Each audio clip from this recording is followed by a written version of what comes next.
It's a beautiful day here at Red Hen Racing. We have the Miata in the garage. Finally got the Supra out of the way today so we can get some other stuff in here to work on. The Supra is on the road, technically, but it's not rally ready. Man, that right side has a lot of camber, doesn't it? So next weekend, we're taking the Miata to another big rally in Michigan, and we got a couple of prep things that we need to do. We're gonna be working behind the bumper, so I'm gonna show you how to get the bumper off on here. Just pop it out. We're gonna be changing the oil, so I'm gonna show you how to change the oil on this car, as well as kind of a cheat code to make an oil change easier on anything. So instead of having to fight with a plug, and it's gonna be getting a big lighting upgrade to make it actually ready for this rally. Man, those are fucking bright. It's gonna be a good day. I'm Gavin, and this is Red Hen Racing. Speed it up, speed it up, speed it up, speed it up, speed it up, speed it up, speed it up, speed it up. Go faster, ayy. Go faster, ayy. Go faster, ayy. Go faster, ayy. All right, so for all four of you that are here for informational purposes, let's do the oil change first. Ignore how dirty my car is. Some of us daily these things like fucking idiots. We need a 12mm for the pan. Not the pan, the skid plate that's under there. So there's 1, 2, 3, 4, 5, 6, 7, 8, 9. There's like 9 or 10 bolts that hold this skid plate in place. And they're 12 mils. With all those bolts pulled, this pan drops easy and slides out of the way. Now the way I make this way easier on myself is I don't have a drain plug. This is a drain valve from Fumoto. It's so much easier than having a plug.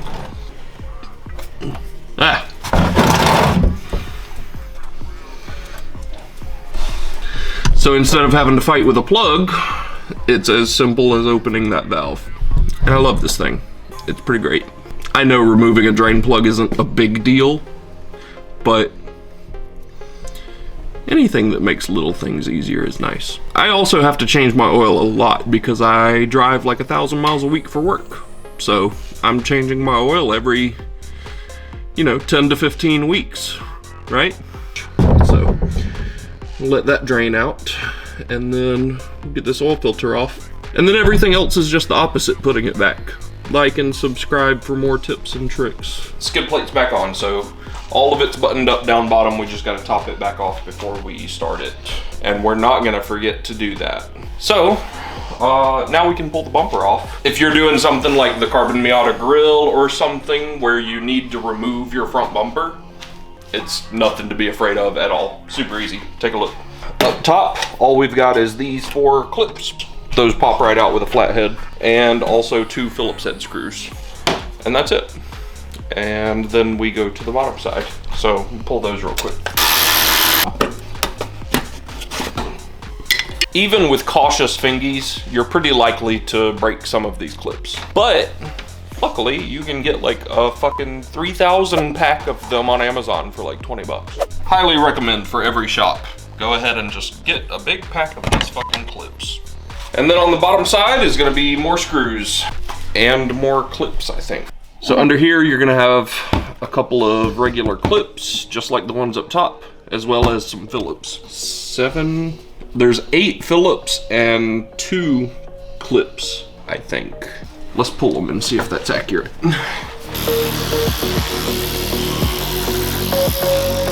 4, 5, 6, 7, 8. 8 screws, 2 clips. Ooh. Whole underside is loose. All that's left is 2 screws in the fender wells. So inside each wheel well, right here where the bumper meets the fender, there's gonna be a Phillips head screw that goes right up through connecting those 2. If you still have fender liners, I don't know, you probably need to pop a couple of clips along here to make room to get inside. I haven't had fender liners in a very long time, so I can access it right there, right here. I'm touching the head of that screw. Just gotta pull that screw on each side, and then we're ready to pop the cover off. So with those 8 screws and 2 clips from the bottom, 4 clips and 2 screws up top, and then 1 screw out of each fender well, this is ready to pop off. I just gotta remove this tow hook first. Boop. You're gonna grab right inside the bumper and just pop it out. Yep, just like that. Let me just slightly lay it off here and I'll unplug the lights. All right, so with the bumper off, with the bumper off, anybody that came here just for a tutorial on changing oil and removing a bumper. Don't you say your goodbyes. Not yet. Do you understand me? Stick around and maybe I have something else to offer you. So, this car is going to a rally next weekend because the Supra is not quite back up to par yet. And a big thing with road rally is having enough visibility for tight back roads. We installed these KC lights and they're just not quite enough. They're good spotlights for very long distance but at a narrow range. But on a lot of these twisty back roads, they don't really give much of a flood pattern to help with what's immediately around you. So we got something to fix that. We're gonna be installing this LED bar from NiLight. Decided to try some Amazon stuff for once instead of just sticking with Hellas and KCs. We're gonna give this one a shot. This is a curved 32-inch bar and it should fit perfectly in the widest gap of the grill. We're gonna be mounting this behind the grill. We're gonna see what that do, and hopefully it gives us a really good flood pattern to work with on those twisty back roads. And hopefully it's of decent, well, it seems well built enough, but we'll have to see how it lasts once it's actually on the car. It seems solid though. And it came with a full wiring harness and switches and everything. We're gonna be wiring this up such that it's only hot when the brights are on, so even if it's switched on, it'll only turn on when you have the high beams on. But we're gonna put it on a switch so that you can disable it altogether and still use your high beams like around town and stuff, like a normal person. We're gonna be replacing the switch that it came with this one that says Sasquatch lights. Isn't that funny? He's a silly goose. Uh-huh. We'll have to figure out how to get wiring through the firewall. I don't think I've ever done that before on this car. So we'll have to figure where to get wiring through the firewall and where we're gonna mount the switch specifically. Tapping into the high beams for it to only be active when the high beams are on should be super easy because that's what we did with the KCs. They're the same way, they only flip to high beam when the high beams are on. So we already have a wire that's doing that specific thing. Should be pretty easy to wire up on the front end. All right, so this goes into the cabin. We're gonna have to figure out how to get this plug through the firewall. Shouldn't be too big a deal. We'll get the wiring figured out eventually, but first we gotta figure exactly where we want this thing. And I think right here, right up against the bottom of the bumper is where we want it. So these extensions right here are some manner of ferrous material that I can weld to. The bumper itself is aluminum, so we're gonna weld to these. I've got these mounting tabs. We're gonna trim up and finagle such that they weld to this nicely. This is a really thick material. This is absurdly overbuilt for the thing that we're doing right now. It's a very heavy duty, like 1/4-inch plate. It's gonna be unnecessarily difficult to grind through and get down to the shape that we need it, but whatevs. I'm gonna get it shaped up and made into the bracket we want for right here and get it welded up.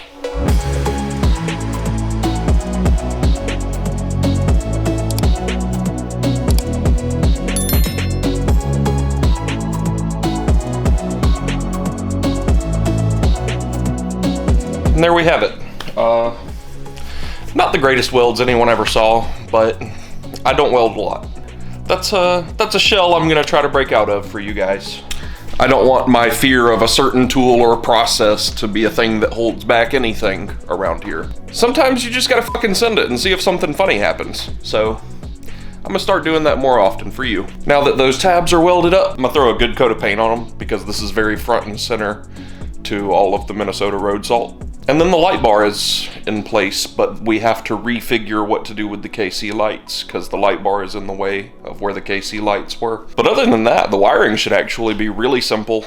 I forgot that I already do have a wire running through the firewall to charge the GPS monitors for rallies. So I'm just gonna use that same hole. I think we'll be all right.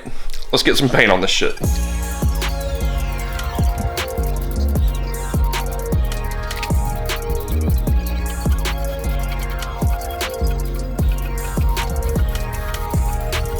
Got it kind of mocked up and I'm actually really happy with how these mount tabs came out. They've got it in a really good position, and it still has a pretty good range of adjustability. I was kind of expecting for it to just be wherever I put it, that it wouldn't be adjustable. We got a pretty good range of adjustability there, so. That should cover the entire range of wherever we actually want it to be. And I've also mocked up the KCs again, basically just using some more of these mounts that we used up here. I've got a couple more of them rigged up down here. We'll have to extend the wiring harnesses to reach a little better for them to be proper, but that's about what we're going for. So let's pull the bar back off and get the KC tabs mounted up. More welding, fuck it, let's get it.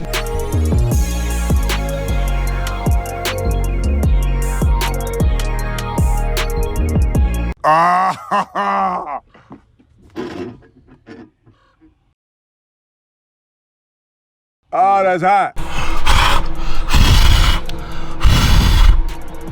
Well,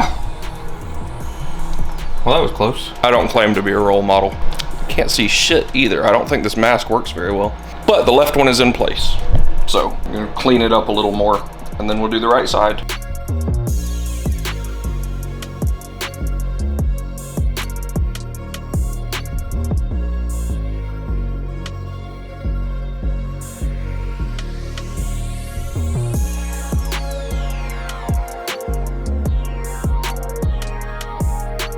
Well, you know what we say, a grinder in paint makes the welder I ain't. But it would appear that I welded and it held it. So I think we're good to go ahead and actually like mock everything up and start tightening some hardware. Get that done so we can go ahead and deal with the wiring.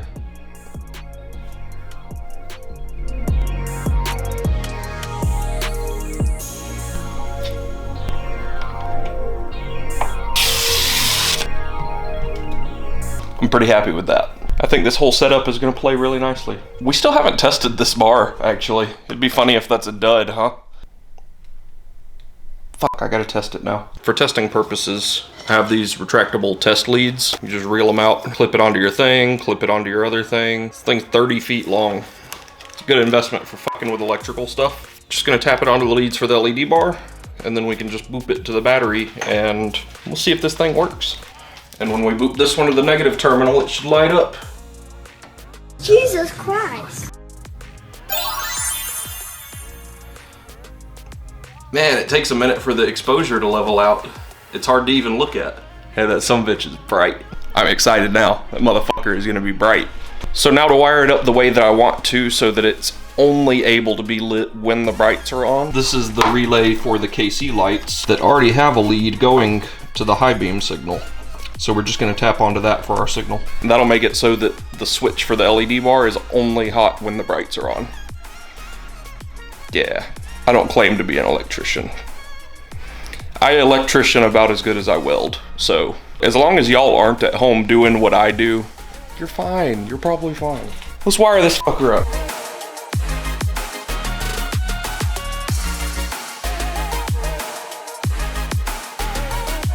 All right, I've got the wiring properly tapped in and all of the spare wiring is shoved into my rat nest hidey hole of light wiring right here. It's a really convenient space that's completely tucked away behind the front bumper when it's on. Makes a good stash spot for whatever it is that you people hide in stash spots. What do you mean, you people?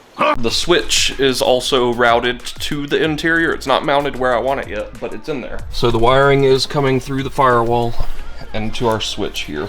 So it should be wired up and functional the way that I want it to be now. Let's give it a test. So we should be able to turn our headlights on. So there's the headlights and the KCs on low beam. We should be able to flip to high beams and this should become powered. Yep.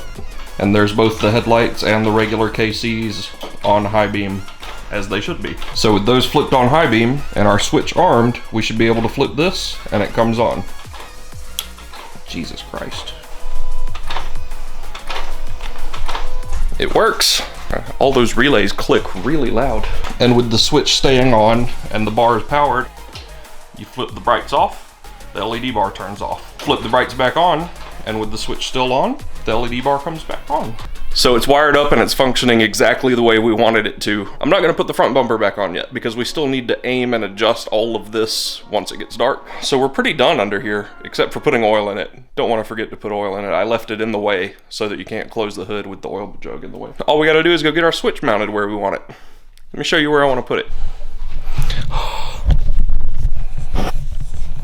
How long has that been there? So there's not a whole lot of places to mount a switch on the interior of this thing. About our only option is this spot right here. So we're gonna figure out how to get this panel out and get our switch mounted right there.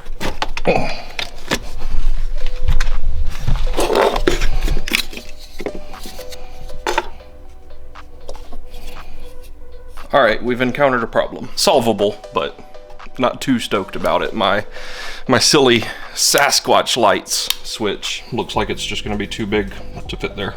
I could physically fit it into the faceplate. That's not a problem. It's the inside of this thing.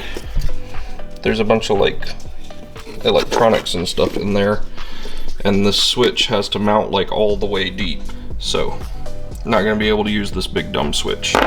Unfortunately, fucking buzzkill. It's always something. But we have a regular little flippy switch. Kind of fucking boring, but it'll fit there nicely. And this is a lot easier to drill a hole for, so I'm just gonna drill out to mount it right in the middle of that plate. We'll have to drill a hole in the side of this thing to be able to route the wires in, I suppose. So yeah, let's do that.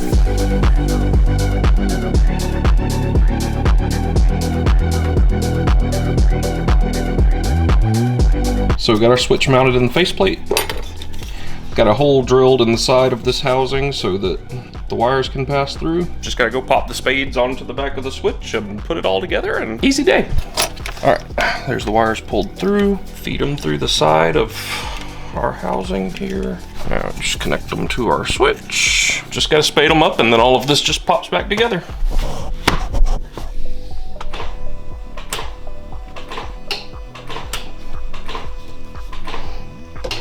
The switch and everything is all buttoned up in the interior. It's just a bunch of clips that pop together, nothing crazy. I've got the under trays rigged up with bungee cords so they don't drag the ground or anything as we're doing our test drive and getting these aligned. And it also happens to have already gotten dark. Let's go get these things aligned.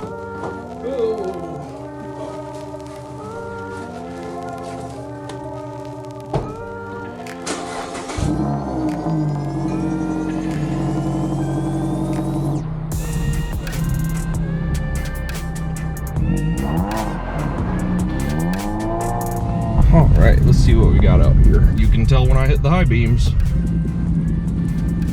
Man.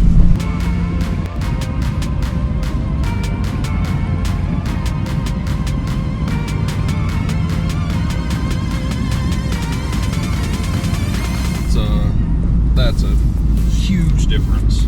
Like from this to this. Here's brights without the bar, and then when you turn the bar on, it's amazing. Man, that's so fucking bright.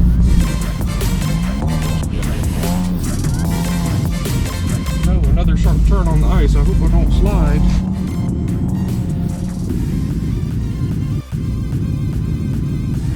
Man, those are fucking bright. I don't even know what needs adjusted. Like, just looking at them, it seems like they're pretty well adjusted. We'll go find something to get them shined up and aim them a little bit. But man, I'm already very happy with them.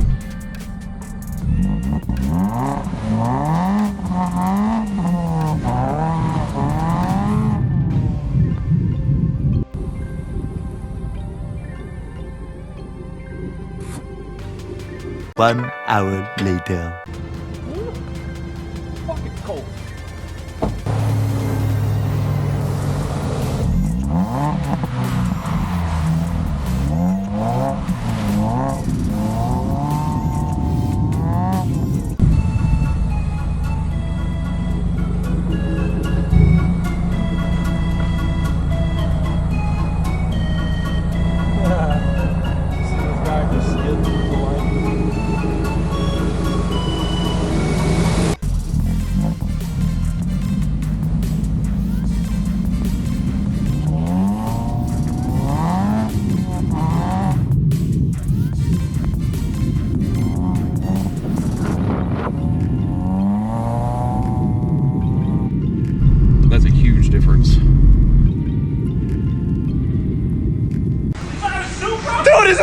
fucking Supra!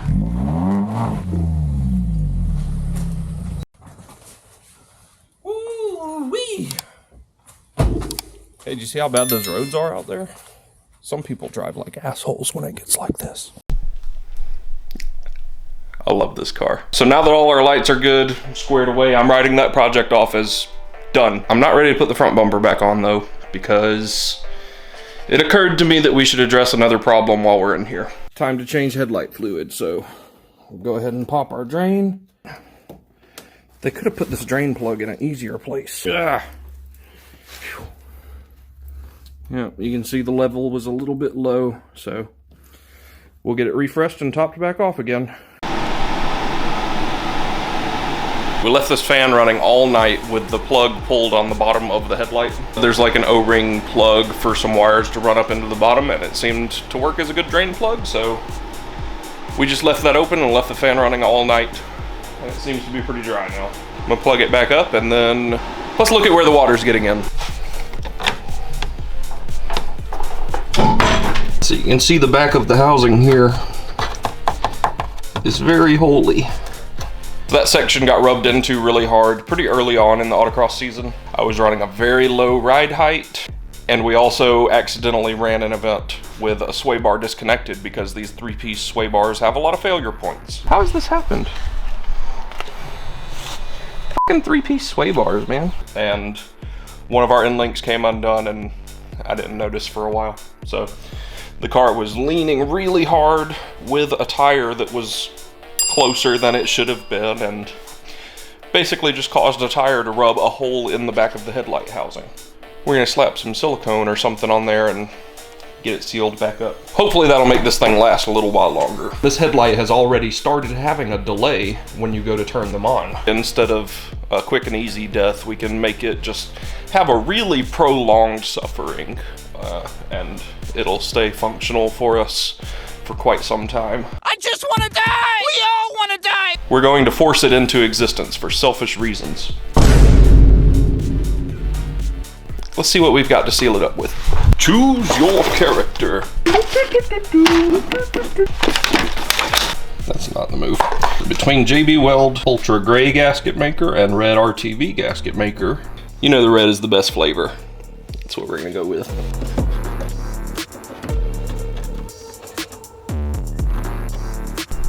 I guess I could smear it around a little bit. Actually seems to have covered that whole void pretty well. I award you no points, and may God have mercy on your soul. With all that done, we can put the front bumper back on now. I guess I'm doing it by myself, but not a big deal. You can do it, I promise. Let's get it popped on there. It's gonna be really fucking annoying if this is somehow sticking out too far and the bumper doesn't fit. Oh man, it's close, but I think we pulled it off. All right, there we go. Got a couple of clips holding it in. Let's take a look at this. So this is what we're working with now. I don't know if it really shows on camera, but we've got about ½ an inch of clearance between the LED bar and the backside of the grill, so fucking perfect fit. I'll finish getting this bolted and buttoned up real quick.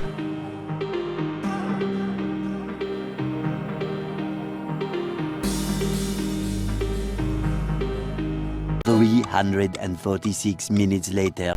Man, it got cold. Well, that's it for this one. Great success. It fits perfectly within the grill. I'm super stoked. Should actually be ready for that rally this weekend, and hopefully you guys stick around and catch that when it comes out. It's gonna be a good one. We really like these Michigan rallies. They know how to throw a party. As always, I appreciate you stopping by. If you enjoy Miata stuff, or bike stuff, or Supra stuff, or if you want to find out what this clutch is for, or if you want to find out what this pile of Hella boxes is for, what could that be? What kind of crazy shenanigans are those guys getting into over there? Feel free to subscribe. And as always, thanks for joining us. We'll see you next time.